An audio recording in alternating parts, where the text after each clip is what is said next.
Welcome everyone, this is Prince Sanjeev. पिछले lecture video में हमने देखा था किस तरह से फैक्टराइजेशन मेथड से हम क्वाड्रेटिक इक्वेशन को सॉल्व कर सकते हैं। इस लेक्चर वीडियो को कंटिन्यू करेंगे नेचर ऑफ रूट से। हेडिंग डालिएगा nature of roots. Quadratic formula से हमारा रूट आया था minus B plus minus root D upon 2a। Quadratic formula से हमारा रूट आया था minus B plus minus of root D upon 2a। यहाँ पर जो रूट का नेचर है, मतलब जो x का नेचर है, वो इस बात पे डिपेंड करेगा कि रूट के अंदर का चीज का नेचर कैसा है, मतलब d का नेचर कैसा है। तो यहाँ पर जब d ग्रेटर देन 0 होगा तो x, जो x का वैल्यू है वो हमारा क्या आएगा, रियल। तो हम कह सकते हैं जब d ग्रेटर देन 0 होगा तो रूट कैसा होगा हमारा, रियल। और रूट कौन कौन सा होगा, एक होगा minus B plus root D upon 2a और दूसरा होगा minus B minus root D upon 2a। उसी तरह जब d का वैल्यू लेस देन 0 होगा तो हमारा रूट कैसा आएगा, इमेजिनरी। x का वैल्यू कैसा आएगा हमारा, इमेजिनरी। उसी तरह अगर हमारा मान लीजिए d का वैल्यू 0 हो जाता है, अगर d का वैल्यू 0 है तो हमारा रूट क्या आएगा, d 0 हो गया, क्या बचा हमारे पास, माइनस बी अपॉन 2a। तो जब d का वैल्यू 0 होगा तो x का वैल्यू क्या आएगा हमारा, मतलब रूट क्या आएगा हमारा, माइनस बी अपॉन 2a। तो यहां पर हम कह सकते हैं कि दोनों रूट आपस में इक्वल है या सिर्फ एक ही रूट है इस क्वाड्रेटिक इक्वेशन का। तो इस तरह से रूट्स का नेचर हम फाइंड आउट कर सकते हैं डी के बेसिस पे कि डी का नेचर कैसा है। अगर डी का नेचर, मतलब डी का वैल्यू ग्रेटर देन 0 है तो रूट्स क्या आएगा, रियल एंड अनइक्वल। और डी का वैल्यू लेस देन 0 है तो रूट्स कैसा आएगा, अनरियल मतलब इमेजिनरी। और डी का वैल्यू जब 0 है तो रूट्स कैसा आएगा हमारा, equal and real. Equal root आएगा, इक्वल रूट बोल सकते हैं या फिर ओनली वन रूट। तो इस डी के बेसिस पे हम डिसाइड कर सकते हैं कि हमारा रूट्स कैसा आने वाला है। यहां पर कुछ नोट डालेंगे, इरेज करेंगे इसे। देखिएगा नोट नंबर 1, मान लीजिए कि क्वाड्रेटिक इक्वेशन का जो रूट है, एक रूट जो है हमारा वो p प्लस रूट क्यू है। रूट कैसा है, रियल है, रियल एंड अनइक्वल। तो अगर मान लीजिए हमें दिया हुआ है कि एक रूट हमारा क्या है, p प्लस रूट क्यू, तो मान लेते हैं इसे अल्फा। तो जो दूसरा रूट है मान लेते हैं बीटा, वो हमारा क्या होगा, p minus root Q, p minus root Q. तो जब कभी भी क्वेश्चन में एक रूट दिया हुआ रहेगा p प्लस रूट क्यू, तो दूसरा रूट क्या होगा हमारा, p minus root Q. Example देखेंगे यहां पर।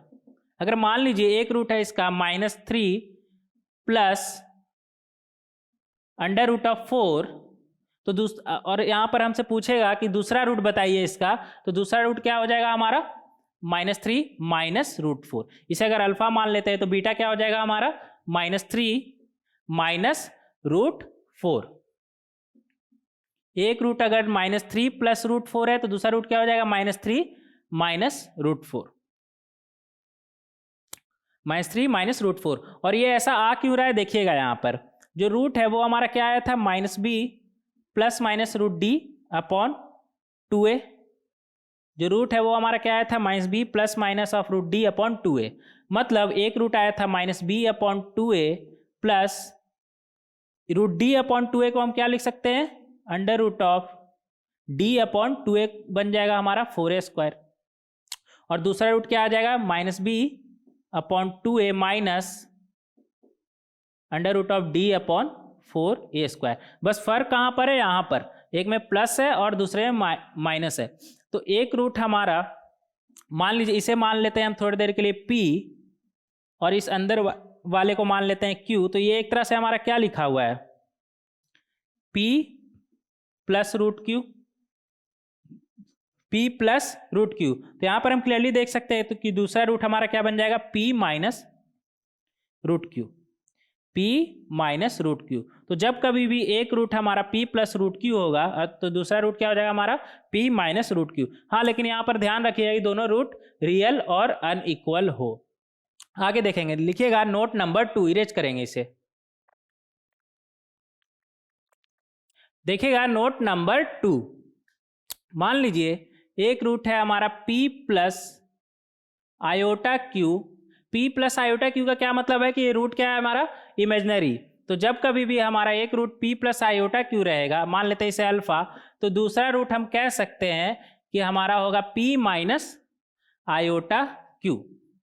एग्जाम्पल देखिएगा,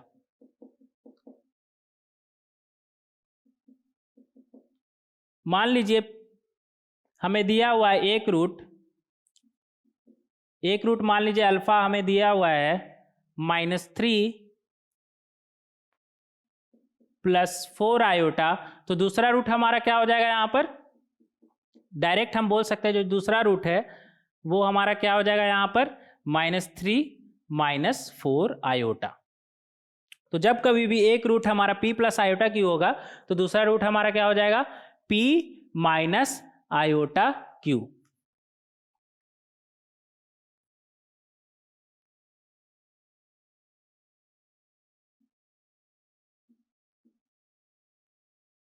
और यहां पर आयोटा क्या है हमारा, √(-1). यहां पर आयोटा क्या है हमारा, √(-1). यहां पर रूट कैसा है हमारा, इमेजिनरी एंड अनइक्वल। आगे देखेंगे, इरेज करेंगे इसे। लिखिएगा नोट नंबर 3। देखिएगा नोट नंबर 3। मान लीजिए quadratic equation ax² + bx + c = 0 में हमें दिया हुआ है कि a b और c का सम 0 है। ये क्वेश्चन में दिया हुआ है। इफ लिखेगा यहाँ पर इफ a + b + c = 0, तो इसका एक रूट, इस क्वाड्रेटिक इक्वेशन का एक रूट 1 हो जाएगा।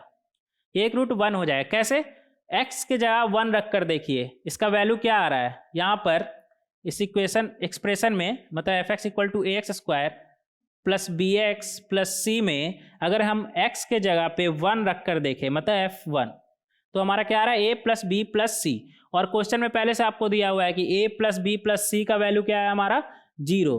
तो 1 रखने पर इस क्वाड्रेटिक एक्सप्रेशन का वैल्यू क्या हो जा रहा है 0, मतलब 1 इसका रूट है। तो हम डायरेक्ट बोल सकते हैं कि 1 इसका रूट है। और एक रूट अगर 1 है और हमें पता है प्रोडक्ट ऑफ रूट क्या होता है, मतलब एक रूट अगर अल्फा है दूसरा रूट बीटा है, तो प्रोडक्ट ऑफ रूट क्या होता है हमारा c/a।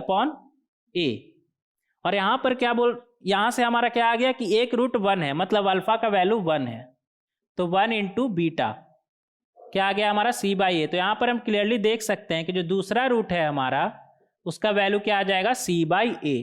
तो जब कभी भी हमें क्वेश्चन में दिया हुआ रहेगा कि a b c का सम हमारा 0 है, तो उसका हम डायरेक्ट बोल सकते हैं कि एक रूट 1 है और दूसरा रूट c/a।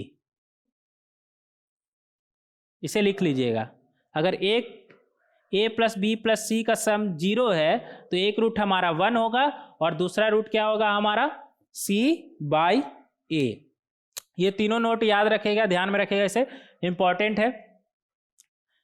तो इस तरह से हम दूसरा रूट यहाँ पे फाइंड कर सकते हैं। नेक्स्ट लेक्चर वीडियो में कंटिन्यू करेंगे कुछ क्वेश्चन से, जिससे हमारा कंसेप्ट बेहतर हो। मिलते हैं नेक्स्ट लेक्चर वीडियो में।